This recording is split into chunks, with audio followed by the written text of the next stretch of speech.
Hello there. So you want to know how you can simply go ahead and sign in into your YouTube TV application.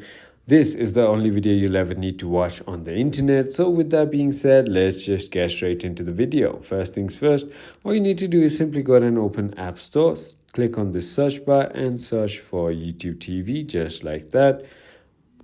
Once you do that, simply go ahead and download and install this application right over here. Click on open. And finally, on the top right hand, as you can see, there's a sign in button. Click on that. It will ask you to go ahead and log in with your Google account, as YouTube is a part of it. If you don't have one, you can simply go ahead and create an account and simply go ahead and have one.